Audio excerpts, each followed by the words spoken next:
Hi dears, welcome back. ನಾನು cilia. ಇವತ್ತಿನ ವಿಡಿಯೋದಲ್ಲಿ ಪರ್ಫೆಕ್ಟಾಗಿ ಚಿಕನ್ ಬಿರಿಯಾನಿ ಕುಕ್ಕರಲ್ಲಿ ಯಾವ ರೀತಿ ಮಾಡೋದು ಅಂತ ನಿಮಗೆ ತೋರಿಸ್ಕೊಡ್ತಾ ಇದ್ದೀನಿ. ತುಂಬ ಟೇಸ್ಟಿಯಾಗಿರುವಂತಹ, ಅದಕ್ಕಿಂತ ಸುಲಭ ನಮಗೆ ಈ ಚಿಕನ್ ಬಿರಿಯಾನಿ ಮಾಡಲಿಕ್ಕೆ. ನೋಡಿ ಎಷ್ಟು ಚೆನ್ನಾಗಿ ಬಂದಿದೆ ಅಂತ. ಅನ್ನ ಎಲ್ಲ ಉದುರಾಗಿ ಚಿಕನ್ ಎಲ್ಲ ಪರ್ಫೆಕ್ಟಾಗಿ ಬೆಂದು ನಮಗೆ ಚೂರು ಸಹ ಕಷ್ಟಪಡದೆ ಈಸಿಯಾಗಿ ಮಾಡಬಹುದಾದಂತಹ ಒಂದು ಸಿಂಪಲ್ ಚಿಕನ್ ಬಿರಿಯಾನಿ. ನಾನು ಈ ಬಿರಿಯಾನಿಯನ್ನು ಸೋನಾ ಮಸೂರಿ ಅಕ್ಕಿಯಲ್ಲಿ ಮಾಡಿರೋದು. ಅದಕ್ಕೋಸ್ಕರ 4 ಕಪ್ ಸೋನಾ ಮಸೂರಿ ಅಕ್ಕಿಯನ್ನು ತಗೊಂಡಿದ್ದೀನಿ. ನಿಮಗೆ ಜೀರಾ ರೈಸಲ್ಲಿ ಸಹ ಮಾಡ್ಬೋದು, ತುಂಬಾ ಚೆನ್ನಾಗಿ ಬರುತ್ತೆ. ನೋಡಿ, ಈ ಕಪ್ಪಲ್ಲಿ 4 ಕಪ್ ಅಕ್ಕಿಯನ್ನು ತಗೊಂಡಿದ್ದೀನಿ. ಇನ್ನು ಇದನ್ನು ತೊಳೆದು ಒಂದು 10 ನಿಮಿಷ ನೆನೆಯಲಿಕ್ಕೆ ಬಿಡೋಣ. ಆ ಟೈಮಲ್ಲಿ ಒಂದು ಮಸಾಲೆಯನ್ನು ರೆಡಿ ಮಾಡಬೇಕು. ಅದಕ್ಕೋಸ್ಕರ ಖಾರಕ್ಕನುಸಾರ 5 ಹಸಿಮೆಣಸಿನಕಾಯಿ, 1 ಕೈ ಹಿಡಿಯಷ್ಟು ಮೆಂತ್ಯ ಸೊಪ್ಪು, 1 ಕೈ ಹಿಡಿಯಷ್ಟು ಪುದೀನ ಸೊಪ್ಪು, 1 ಕೈ ಹಿಡಿಯಷ್ಟು ಪಾಲಕ್ ಸೊಪ್ಪು, 1 ಹಿಡಿಯಷ್ಟು ಕೊತ್ತಂಬರಿ ಸೊಪ್ಪನ್ನು ತಗೊಂಡಿದ್ದೀನಿ. ಇದನ್ನು ಮಿಕ್ಸಿ ಜಾರಿಗೆ ಹಾಕಿ ಒಳ್ಳೆ ನೈಸಾಗಿ ನೋಡಿ ಇದೇ ರೀತಿ ಗ್ರೈಂಡ್ ಮಾಡಿ ಪೇಸ್ಟ್ ಮಾಡಿ ಒಂದು ಸೈಡಿಗೆ ಇಟ್ಕೊಳ್ಳೋಣ. ಇನ್ನು ನಾನು ಇಲ್ಲಿ 3/4 kgಯಷ್ಟು ಚಿಕನನ್ನು ಚೆನ್ನಾಗಿ ಕ್ಲೀನ್ ಮಾಡಿ ತೆಗೆದು ಇಟ್ಕೊಂಡಿದ್ದೀನಿ. 4 ಕಪ್ ಅಕ್ಕಿಗೆ 3/4 kgಯಷ್ಟು ಚಿಕನ್. ಇನ್ನು ಒಂದು 2 ಮೀಡಿಯಮ್ ಸೈಜಿದ್ದು ಟೊಮೆಟೊ, 2 ಮೀಡಿಯಮ್ ಸೈಜಿದ್ದು ಈರುಳ್ಳಿ, ಇದನ್ನು ಕಟ್ ಮಾಡಿ ಇಟ್ಕೊಳ್ಳೋಣ. ಇನ್ನು ನಮಗೆ ಬೇಕಾದ್ದು 1 ಕಪ್ಪು ಮೊಸರು, ಗಟ್ಟಿ ಮೊಸರು, ಮತ್ತು ಇದಕ್ಕೆ ಬೇಕಾದ ಪೌಡರನ್ನು ಸಹ ನಾವು ಫಸ್ಟಿಗೆ ರೆಡಿ ಮಾಡಿ ಇಟ್ಕೊಳ್ಳೋಣ. ನಾನಿಲ್ಲಿ 1 ಚಮಚ ಗರಂ ಮಸಾಲೆ ಪೌಡರನ್ನು ತಗೊಳ್ತಾ ಇದ್ದೀನಿ. ಗರಂ ಮಸಾಲೆ ಅಥವಾ ಬಿರಿಯಾನಿ ಮಸಾಲೆ ಆದರೂ ಆಗುತ್ತೆ.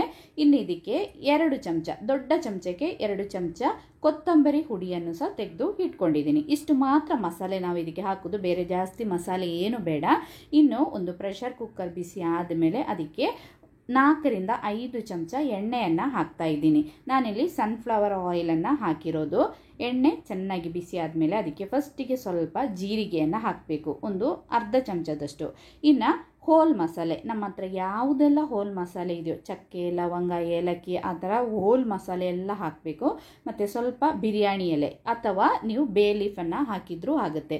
ಇದನ್ನು ಎಣ್ಣೆಯಲ್ಲಿ ಸ್ವಲ್ಪ ಇದೇ ರೀತಿ ಉರಿಬೇಕು. ಆವಾಗ ಈ ಮಸಾಲೆ ಎಲ್ಲ ಎಣ್ಣೆಯಲ್ಲಿ ಹುರಿದು ಒಳ್ಳೆ ಸ್ಮೆಲ್ ಬರುತ್ತೆ. ಇನ್ನು ನಾವು 2 ಮೀಡಿಯಮ್ ಸೈಜ್ ಈರುಳ್ಳಿಯನ್ನು ಕಟ್ ಮಾಡಿ ಇಟ್ಟಿದ್ದೀವಲ್ಲ, ಈರುಳ್ಳಿಯನ್ನು ಹಾಕಿ ಚೆನ್ನಾಗಿ ಈರುಳ್ಳಿಯನ್ನು ನಾವು ಫ್ರೈ ಮಾಡಬೇಕು. ಈರುಳ್ಳಿ ಮಸಾಲೆ ಎಲ್ಲ ಒಳ್ಳೆ ಸ್ಮೆಲ್ ಬರುತ್ತೆ. ಇವಾಗ ಈರುಳ್ಳಿ ಎಲ್ಲ ಸ್ವಲ್ಪ ಕಂದು ಬಣ್ಣಕ್ಕೆ ಬರುತ್ತೆ ನೋಡಿ, ಆವಾಗ ನಾವಿದಕ್ಕೆ ಜಿಂಜರ್ ಗಾರ್ಲಿಕ್ ಪೇಸ್ಟನ್ನು ಹಾಕಬೇಕು. 1 ಚಮಚ, ದೊಡ್ಡ ಚಮಚಕ್ಕೆ 1 ಚಮಚ ಜಿಂಜರ್ ಗಾರ್ಲಿಕ್ ಪೇಸ್ಟನ್ನು ಹಾಕಿದ್ದೀನಿ. ಇನ್ನು ಈ ಜಿಂಜರ್ ಗಾರ್ಲಿಕ್ ಪೇಸ್ಟ್ ಚೆನ್ನಾಗಿ ಉರಿಬೇಕು. ಅದರ ಹಸಿ ಸ್ಮೆಲ್ಲೆಲ್ಲ ಹೋದ್ಮೇಲೆ ನಾವು 2 ಮೀಡಿಯಮ್ ಸೈಜಿದ್ದು ಟೊಮೆಟೊ ಹಣ್ಣನ್ನು ಕಟ್ ಮಾಡಿ ಇಟ್ಟಿದ್ದೀವಲ್ಲ, ಅದನ್ನು ಹಾಕಿ ಟೊಮೆಟೊ ಹಣ್ಣನ್ನು ಸಹ ಇದೇ ರೀತಿ ಚೆನ್ನಾಗಿ ಫ್ರೈ ಮಾಡಬೇಕು. ಟೊಮೆಟೊ ಹಣ್ಣೆಲ್ಲ ಸ್ವಲ್ಪ ಬಾಡಿ ಆದಮೇಲೆ ನಾವು ರುಬ್ಬಿಟ್ಟಿರುವಂತಹ ಗ್ರೀನ್ ಮಸಾಲೆ ಇದೆಯಲ್ಲ, ಆ ಮಸಾಲೆಯನ್ನು ಇದಕ್ಕೆ ಸೇರಿಸಬೇಕು. ಮಸಾಲೆಯನ್ನು ಸೇರಿಸಿ ಮಿಕ್ಸಿ ಜಾರಲ್ಲಿ ಅದರ ಮಸಾಲೆ ಎಲ್ಲ ಸ್ವಲ್ಪ ಇರುತ್ತೆ, ಆವಾಗ ಸ್ವಲ್ಪ ನೀರನ್ನು ಹಾಕಿ ಮಿಕ್ಸಿ ಜಾರನ್ನು ಕ್ಲೀನ್ ಮಾಡಿ ಆ ನೀರನ್ನು ಸಹ ಇದಕ್ಕೆ ಹಾಕಿ ಇನ್ನಿದನ್ನು ಚೆನ್ನಾಗಿ ಮಿಕ್ಸ್ ಮಾಡಬೇಕು. ಮಿಕ್ಸ್ ಮಾಡಿ ನಮಗೆ ಮುಚ್ಚಿಟ್ಟು ಆ ನೀರೆಲ್ಲ ಡ್ರೈ ಆಗಬೇಕು. ನೀರೆಲ್ಲ ಡ್ರೈ ಆಗಿ ಎಣ್ಣೆ ಅಂಶ ಮೇಲ್ಗಡೆ ಬರಬೇಕು. ಆವಾಗ ನಮ್ಮದು ಬಿರಿಯಾನಿ ಒಳ್ಳೆ ಟೇಸ್ಟ್ ಬರುತ್ತೆ. ನೋಡಿ, ಆ ಮಸಾಲೆ ಎಲ್ಲ ಎಣ್ಣೆಯಲ್ಲಿ ಫ್ರೈ ಆಗಬೇಕು. ನೋಡಿ, ಇವಾಗ ಆ ನೀರೆಲ್ಲ ಡ್ರೈ ಆಗಿದೆ, ಸ್ವಲ್ಪ ಎಣ್ಣೆ ಎಲ್ಲ ಮೇಲೆ ಬಂದಿದೆ. ಈ ಥರ ಆಗಬೇಕು. ಇದನ್ನು ಇನ್ನು ನಾವು ಇದನ್ನು ಮಿಕ್ಸ್ ಮಾಡ್ತಾ ಇರಬೇಕು, ಚೂರು ಸಹ ತಳ ಹಿಡಿಬಾರ್ದು. ಇನ್ನು ನಾವು ತೆಗೆದಿಟ್ಟಿರುವಂತಹ ಮಸಾಲೆ ಇದೆಯಲ್ಲ, ನಾವು ಗರಂ ಮಸಾಲೆ ಮತ್ತು ಧನಿಯಾ ಪುಡಿಯನ್ನು ತೆಗೆದಿಟ್ಟಿದ್ವಿ, ಅದು ಮತ್ತು ಸ್ವಲ್ಪ ಅರಶಿನ ಹುಡಿಯನ್ನು ಸಹ ಸೇರಿಸಿ ಕೈ ಬಿಡದೆ ಮಿಕ್ಸ್ ಮಾಡಬೇಕು. ಆ ಮಸಾಲೆದು ಸ್ಮೆಲ್ಲೆಲ್ಲ, ಹಸಿ ಸ್ಮೆಲ್ಲೆಲ್ಲ ಹೋಗಬೇಕು. ಕೈ ಬಿಡದೆ ಈ ಥರ ಮಿಕ್ಸ್ ಮಾಡ್ತಾ ಇರಬೇಕು. ಬೇಕಂದರೆ ಈ ಸ್ಟೇಜಲ್ಲಿ ಸ್ವಲ್ಪ ಎಣ್ಣೆಯನ್ನು ಸಹ ಸೇರಿಸ್ಬೋದು. ಇದಕ್ಕೆ ಎಣ್ಣೆಯನ್ನು ಹಾಕಿದರೆ ಟೇಸ್ಟ್ ತುಂಬಾ ಚೆನ್ನಾಗಿರುತ್ತೆ. ಆ ಎಣ್ಣೆಯಲ್ಲೇ ಇದೆಲ್ಲ ಫ್ರೈ ಆಗಬೇಕು. ನೋಡಿ, ಈ ಥರ ಗೊಜ್ಜು ಥರ ಆಗಬೇಕು ನಮ್ಮದು ಮಸಾಲೆ, ಆವಾಗ ಟೇಸ್ಟ್ ತುಂಬ ಚೆನ್ನಾಗಾಗುತ್ತೆ. ಇನ್ನು ಇದಕ್ಕೆ ನಾವು ಕ್ಲೀನ್ ಮಾಡಿ ಇಟ್ಟಿರುವಂತಹ ಚಿಕನ್ ಇದೆಯಲ್ಲ, ಚಿಕನನ್ನು ಹಾಕಬೇಕು. ಇದಕ್ಕೆ ನಾವು ಇವಾಗ ಚೂಸ ನೀರು ಸೇರಿಸ್ತಾ ಇಲ್ಲ. ಫಸ್ಟಿಗೆ ಆ ಚಿಕನಲ್ಲಿರುವ ನೀರಲ್ಲೇ ಇದು ಬೇಯಬೇಕು. ನೋಡಿ, ಚಿಕನ್ ಎಲ್ಲ ಹಾಕಿದಾಯಿತು. ಇನ್ನಿದನ್ನು ಚೆನ್ನಾಗಿ ಮಿಕ್ಸ್ ಮಾಡಬೇಕು. ಆವಾಗ ನಾವು ರುಚಿಗೆ ತಕ್ಕಷ್ಟು ಉಪ್ಪನ್ನು ಸಹ ಸೇರಿಸಬೇಕು. ನಾವು ತೆಗೆದಿಟ್ಟಿರುವಂತಹ ಮೊಸರು ಇದೆಯಲ್ಲ, ಗಟ್ಟಿ ಮೊಸರನ್ನು ಹಾಕಬೇಕು, ಟೇಸ್ಟ್ ಚೆನ್ನಾಗಿರುತ್ತೆ. ನೋಡಿ, ಮೊಸರನ್ನು ಸಹ ಹಾಕಿ ಇನ್ನು ಇದೇ ರೀತಿ ಮಿಕ್ಸ್ ಮಾಡಿ ಮುಚ್ಚಿಟ್ಟು ಆ ಮೊಸರು ಮತ್ತು ಚಿಕನಲ್ಲಿರುವ ನೀರಲ್ಲಿ ಇದು ಬೇಯಬೇಕು. ಚಿಕನ್ ಫಸ್ಟ್ ನಾವು ಸ್ವಲ್ಪ ಹೊತ್ತು ಬೇಯಿಸಬೇಕು. ನೋಡಿ ನಮ್ಮದು ಬಿರಿಯಾನಿದು ಕಲರ್ ಎಲ್ಲ ಎಷ್ಟು ಚೆನ್ನಾಗಿದೆ, ಒಳ್ಳೆ ಗ್ರೀನ್ ಕಲರ್ ಆಗುತ್ತೆ ನೋಡಿ. ಮುಚ್ಚಿಟ್ಟು ಒಂದು 5 ನಿಮಿಷ ಆದ ತಕ್ಷಣ ನಾವಿದನ್ನು ಮಿಕ್ಸ್ ಮಾಡಬೇಕು, ಇಲ್ಲಾಂದರೆ ಅದು ತಳ ಇರುತ್ತೆ, ಮಸಾಲೆ ಗಟ್ಟಿ ಇದೆಯಲ್ಲ. ಈ ಥರ ಮಿಕ್ಸ್ ಮಾಡ್ತಾ ಮಾಡ್ತಾ ಒಂದು 5 ನಿಮಿಷಕ್ಕೆ ಮಿಕ್ಸ್ ಮಾಡಬೇಕು. ಒಂದು 10-15 ನಿಮಿಷ ಆದ ತಕ್ಷಣ ನಮ್ಮದು ಚಿಕನ್ ಎಲ್ಲ ಚೆನ್ನಾಗಿ ಬೇಯುತ್ತೆ. ಆಮೇಲೆ ನಾವಿದಕ್ಕೆ ನೀರನ್ನು ಸೇರಿಸಬೇಕು ನೋಡಿ. 1 ಕಪ್ ಅಕ್ಕಿಗೆ 2 ಕಪ್ ನೀರು, ಆ ರೀತಿ ನೀರನ್ನು ಸೇರಿಸಬೇಕು. ನಾನು 4 ಕಪ್ ಅಕ್ಕಿ ತಗೊಂಡಿದ್ದೆ, ಅದಕ್ಕೆ 8 ಕಪ್ ನೀರನ್ನು ಸೇರಿಸಿದ್ದೀನಿ. ನೀರನ್ನು ಹಾಕಿ ಚೆನ್ನಾಗಿ ಒಂದು ಸರ್ತಿ ಇದೇ ರೀತಿ ಮಿಕ್ಸ್ ಮಾಡಬೇಕು. ಮಿಕ್ಸ್ ಮಾಡಿ ಈ ನೀರು ಚೆನ್ನಾಗಿ ಕುದಿಬೇಕು ನೋಡಿ. ಈ ಥರ ನೀರು ಚೆನ್ನಾಗಿ ಕುದೀತಾ ಇದೆ. ಇವಾಗ ನಾವು ಉಪ್ಪನ್ನು ಚೆಕ್ ಮಾಡಬೇಕು. ಉಪ್ಪು ಸ್ವಲ್ಪ ಜಾಸ್ತಿ ಇರಬೇಕು, ಆವಾಗ ಅಕ್ಕಿಯಲ್ಲೆಲ್ಲ ಅಕ್ಕಿ ಎಲ್ಲ ಚೆನ್ನಾಗಿ ಬೆಂದಾಗ ಕರೆಕ್ಟ್ ಉಪ್ಪು ಬರುತ್ತೆ.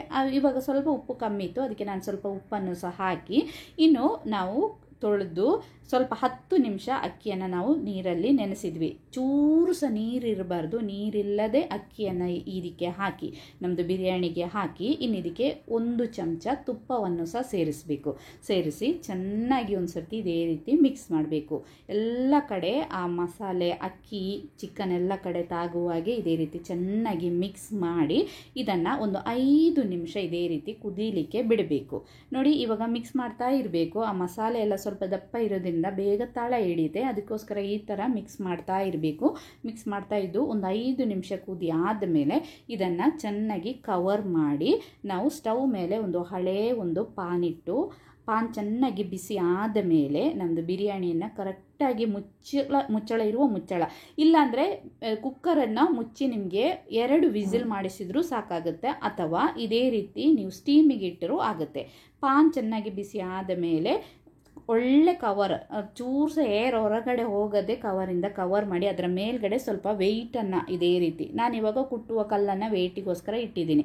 ಈ ಥರ ಇಟ್ಟು ಒಂದು 20 ನಿಮಿಷ ಇಡಬೇಕು. ಇಲ್ಲಾಂದರೆ ನೀವು ಪ್ರೆಷರ್ ಕುಕ್ಕರನ್ನು ಮುಚ್ಚೋದಾದರೆ ಮುಚ್ಚಿ 2 ವಿಸಿಲ್ ಆದರೆ ಸಾಕು.